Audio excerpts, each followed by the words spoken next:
Nah, terkait masalah kenapa saya sebut PIK, gitu kan? Bahkan saya berani ngomong ini kelakuannya Aguan. Karena orang persepsi publik ini ada bajingan tertinggi yang mengatur ini di era itu kan.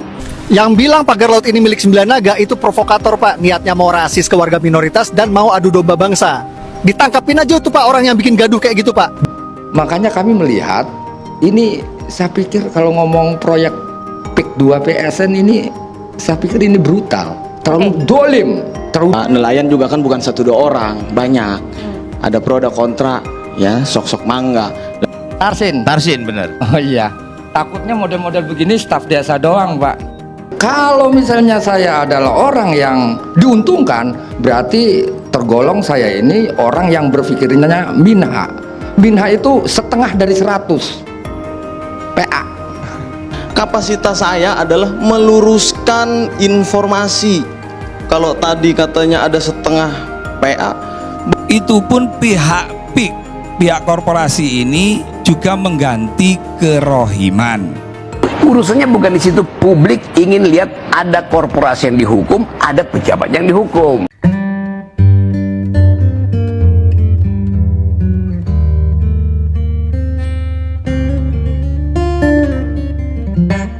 Karena orang persepsi publik ini ada bajingan tertinggi yang mengatur ini di era itu kan.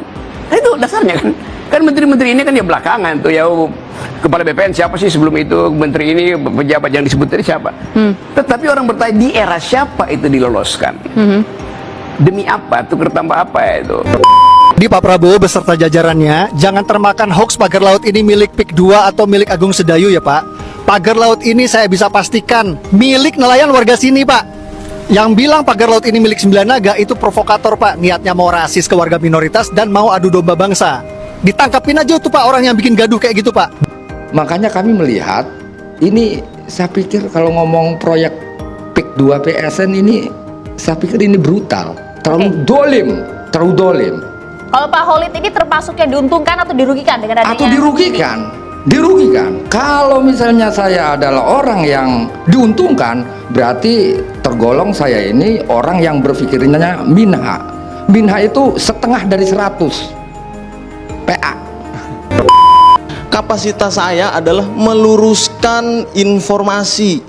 Kalau tadi katanya ada setengah PA, bahwa Tuhan menciptakan makhluk berpasang-pasangan, ada baik ada buruk. Tidak boleh juga kita bilang ini baik baik terus, tidak boleh juga kita bilang buruk buruk terus. Lakukan tabayun dulu, tanya dulu, periksa dulu, itu baru hasilnya diberikan kepada presiden. Siapapun yang disebut itu harus menerima. Itu kalau kita berbicara negara kita negara hukum. Jangan sampai begini, ketika negara nanti mengumumkan melalui KKP berdasarkan investigasinya, lalu tidak sesuai dengan keinginan Pak Edi Mulyadi, keinginan Bang Khalid, atau tidak sesuai keinginannya Pak Tasrin, akhirnya masih mengkonter lagi. Nah ini akhirnya kan kita nggak selesai dalam rangka urusan itu terus. Persoalan pagar laut semakin memanas. Banyak permainan sulap terjadi pada pembangunan pagar laut ini yang membuat kita terheran-heran melihat betapa dahsyatnya kekuatan uang di balik hal ini. Setelah tampak semakin jelas siapa korporasi di balik pagar laut ini, tiba-tiba banyak bermunculan para pembela korporasi kaya raya ini. Bak seperti pahlawan, para buzzer RP ini pun membela tak tentu arah, layaknya para penjilat seperti di zaman penjajahan kolonial, yang motifnya hanya matematika dasar. UUD, ujung-ujungnya duit. Tap itu kan yang dipasang di ini, itu ada geledag, namanya geledag. Kalau saya manggilnya apa ya? Pelupuh yang taruh di atas bambu. Kemudian sisi kiri sisi kanannya ditaruhin item-item pararet gitu kan. Nah kalau kita senter dari atas itu seperti gili tambak. Wah kata saya ini kok, waduh jangan-jangan ini ada transaksi gelap tentang kaping laut gitu kan. Saya curiga itu, baru tuh saya negatif nih pikirnya nih. Wah jangan-jangan ini seolah-olah dibikin seperti tambak. Kemudian beberapa orang cari girik, dibeli girik itu dengan harga murah, diganti nama, nama saya anggaplah kan gitu, kemudian udah saya siapkan di BPN gitu. Jangan-jangan ini mah dugaan Ya Pak Oli. dugaan Kita boleh ke Pak Heru setiap ya, hari gitu. Barang ini proxy war nih. Gitu. Barang ini proxy war, maksudnya apa ini? Isu-isu ini proxy war diciptakan bukan untuk kesejahteraan nelayan itu sendiri. Lalu kemudian jaringan, saya juga perlu jawab bahwa jaringan rakyat Pantura ini juga sudah lama. Tidak ada tadi kaitannya dengan orang tua saya, Kang Holid. Saya menganggap beliau sebagai orang tua saya sendiri. Dengan tadi yang beliau sebutkan, tidak ada. Saya punya simpul-simpul di setiap desa dan segala macam. Namun belum memang nelayan. Nah, lalu saat peristiwa itu muncul, barulah kemudian kita bertemu dengan para nelayan. Dari simpul-simpul yang kita punya. Lalu kemudian kalau ada yang tidak sepakat, ada yang sepakat dan segala macam, itu sah-sah saja. Kan negara harus memproteksi hak rakyat supaya tidak dikuasai oleh sekelompok orang tuh. Ya tentu saja korporasi dengan mudah mengatakan oke, kami dapat izin. Ya memang yang salah lah negara, kenapa dikasih izin? Dan itu artinya negara melakukan act of omission, pembiaran terhadap upaya untuk saling menyogok di antara pejabat dan pebisnis. Kan itu dasarnya kan. Setelah pagar laut ini ramai diperbincangkan, akhirnya para buzzer RP pun dikerahkan untuk membuat narasi tandingan dengan tujuan untuk menyelamatkan junjungannya dari persoalan pagar laut ini. Namun publik kita pun sudah semakin cerdas dan sudah bisa menilai siapa di balik korporasi pagar laut ini. Geli ya, sampai melihat presiden kita ngurusi pagar laut. Jadi menterinya ngomong, ininya ngomong. Lah, urusan pagar laut ini kan sebenarnya urusannya beliau yang ada di pemerintahan. Dalam hal ini siapa sih tuan rumahnya, siapa sih yang menjaga laut itu siapa? Kok sampai 7 bulan, kok tidak tahu sekarang rame? Ini rame karena ada PSN PIK. Banyak masyarakat yang tidak paham, termasuk Pak Holid. Ini karena PIK dijadikan PSN. Nah ini berita salah. PSN itu berdiri sendiri dengan proyek PIK 2 maupun PIK 1. Saya sudah sering kali podcast dimanapun saya sampaikan dalam rangka untuk edukatif. PSN itu tanahnya kurang lebih ada yang mengatakan 1.754 hektar dan di situ merupakan lahan-lahan yang sebenarnya tidak ada penghuninya. Kalau tambak ya. Tapi petani tambak itu yang seharusnya walaupun dia tidak memiliki tanah itu karena itu miliknya kehutanan, itu pun pihak PIK, pihak korporasi ini juga mengganti kerohiman. Urusannya bukan di situ. Publik ingin lihat ada korporasi yang dihukum, ada pejabat yang dihukum. Oke. Dengan cara itu rilis, jadi lebih lega gitu. Ya. Kalau itu nggak dilakukannya menterinya tadi saya bilang itu pasti di reshuffle. Jadi beban itu dengan segala macam kalkulasi pasti ada pada Pak Nusron. Oke. Nah tentu Pak Nusron itu terdesak karena akhirnya paper itu ada di dia itu. Tetapi bagaimana dia selesaikan? Pak Nusron jadi korban dong ya. Pak Nusronnya bisa jadi korban dong. Korban. Karena itu saya percaya Nusron sebagai aktivis, saya kenal baik pribadinya, saya tahu ritme berpikirnya, saya tahu bahasa tubuhnya. Dia pasti akan ambil risiko di situ tuh. Gua mau dipecat, tapi gua mesti buka ini tuh. Itu dasarnya. Jadi Pak Prabowo beserta jajarannya jangan termakan hoax pagar laut ini milik PIK 2 atau milik Agung Sedayu ya Pak.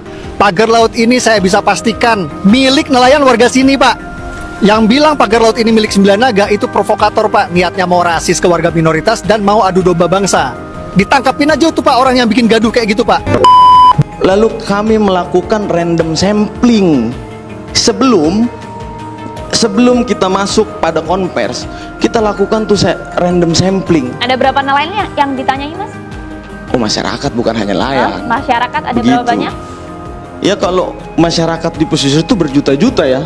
Ada berapa desa berarti? Oh. Yang random sampling itu tadi kan? Ya tersebar di beberapa desa, tentu tidak sampai ke Pontang. Nah lalu kemudian saya bilang dalam random sampling tersebut ya kita tanya tentang eksistensi objek tersebut. gitu. Ada yang jawab tahu, ada yang jawab tidak, dan segala macam. Lalu ada yang menjawab, saya tanya ini dari mana, kan tidak mungkin seperti kisah-kisah Candi Prambanan yang dibangun oleh segala macam, tidak mungkin kan tiba-tiba ada. Lalu oh swadaya masyarakat dan segala macam. Oh swadaya ya, saya pikir lagi, lalu bisa jadi juga swadaya, kan seperti itu. Karena di negeri ini dalam membeli pesawat pertama di negeri ini juga swadaya, setahu saya di Aceh, begitu Berarti kira-kira. yang Nelayan juga kan bukan 1-2 orang, banyak. Ada pro ada kontra, ya, sok-sok mangga. Lalu ada di desa Kohot dan segala macam. Oke. Lalu ada berapa? Ya kira-kira ada 100 sampai 150 orang lah kita melakukan random sampling. Pasti kan masih ada pro dan kontra. Nah saya nggak tahu, misalnya kalau teman-teman nanti lebih banyak yang mana, lebih kontranya setuju apa tidak setuju misalnya, ya kan gitu. Nah cuma gini, jujur aja kalau misalnya untuk Kohot kita jujur tidak merasa ada gangguan. Mungkin itu aja Kang Holid, terima kasih. Ya. Terima kasih. Ya. Mungkin sedikit tanggapi ya. Ya. Ya. Ya artinya saya pengen investigasi nih kalau siapa namanya? Tarsin. Tarsin bener. Oh iya. Takutnya model-model begini staf desa doang, Pak. Ya, makanya dulu tunggu. Ini perlu. Takutnya. Ya, saya klarifikasi juga, saya klarifikasi ya. Oke, saya klarifikasi. Nggak apa-apa. Ini kita di publik. Iya, langsung saja ini biar Ya, kita Pak, berikan waktu yang saya adil. cuman artinya agak berbeda aja dengan apa yang terjadi di lapangan gitu. Artinya kalau memang ini bukan kelakuannya PSN, PIK yang di PSN kan gitu, kenapa harus ada pengurugan sawah yang lagi ada tanam padinya ditimbun, terus kemudian mungkin Bapak nggak tahu ya, saya ini jual tanah ya kan 50.000 per meter, yang kemudian di ACC di cairnya 50.000 ya dikasihkan ke pemilik tanah itu 30.000, dan ini yang melakukan kepala desa. Dan ada pun persoalan misalnya mana datanya segala macam, ya maksudnya ini saya cerita tentang pengalaman saya yang saya temukan di bawah. Sebentar sungai diuruk itu juga kerjaan siapa? Kalau nggak ada yang ngaku nanti swadaya lagi atau apa gitu kan. Nah terkait masalah kenapa saya sebut PIK Ya. gitu kan, bahkan saya berani ngomong ini kelakuannya aguan. Dulu boleh ya, Ya, Pak Holid ya, karena silakan. jenengan melebar, saya ini yang mengadvokasi masalah ini akhirnya bahas proyek PIK. Jadi begini Pak, PSN PIK dan proyek PIK itu dua hal yang berbeda. Ya kalau proyek PIK itu buat perumahan Pak. Kalau PSN PIK Pak, tanah ini masih kosong dan di situ di aturan tidak boleh bikin perumahan, tapi buat wisata edukatif, wisata alam. Ya itu Pak. Nah sampean tadi kan tanya nih, Ya. ada orang dibayar, Ya. terus dipotong. Pak itu hoak. PIK itu begini Pak cara bayarnya, karena kami mendampingi. PIK itu bayar kepada ahli warisnya, sertifikatnya ada, ahli warisnya ada, itu dipanggil di kantor notaris, saksi lurah baru dibayar. Kalau dibayar melalui lurah saya katakan itu hoak. Nggak ada pembayaran melalui lurah. Itu final sudah. Silakan. Dan saya sudah nggak percaya ya. Silakan jenengan bawa ke saya selesaikan 3 kali 24 jam. Kalau ada yang tidak dibayar oleh PIK, asal suratnya ada, sertifikatnya ada, ahli warisnya ada, datang ke saya. Kalau itu tawaran yang sudah nyebar di desa-desa itu Mas, saya juga sering ditawarkan masalah itu. Lah iya, tapi Pak. masalahnya ini udah terjadi. Gitu kan, Pak, jual beli tanah Kita fokuskan yang menjadi masalah ini ya, calo Pak, ya. adalah lurah. Kita tidak melebar, Kebanyakan Pak. lurah ini yang Kita jadi calo ini. melebar. Pak Holid, dari Gus Ombudsman. Rofi'i. Jenengan melebar Baik, gitu Gus loh, Rofi'i makanya cukup. saya Pak jawab Holid, itu. kita kasih ke Ombudsman.